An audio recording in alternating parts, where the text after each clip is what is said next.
কি প্রেম ট্রাম্পের নেতানিয়াহুর প্রতি। ইসরায়েলের প্রেসিডেন্টকে বলছে যে নেতানিয়াহুকে ক্ষমা করে দিতে। কেন বলছেন? যে সিগার আর শ্যাম্পেইন এসব নিয়ে কারো কি কোনো মাথা ব্যথা আছে?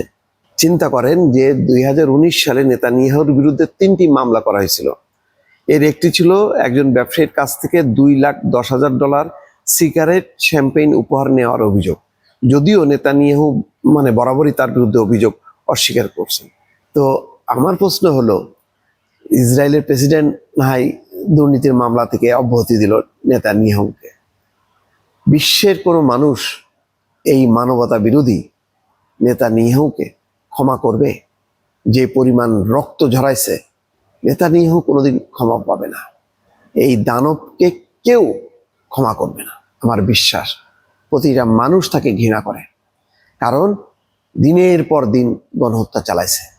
সুতরাং ওই দুর্নীতির মামলা থেকে ইসরায়েলের প্রেসিডেন্ট মুক্তি দিল কি দিল না, এটা বড় কথা না। হয়তো হইতে পারে ট্রাম্পেরও আহ্বানে সাড়া দিয়ে দিতে পারে, তাদের প্রেম মহব্বত অন্যরকম। কিন্তু বিশ্বের মানুষ নেতানিয়াহুকে কোনোদিনও ক্ষমা করবে না।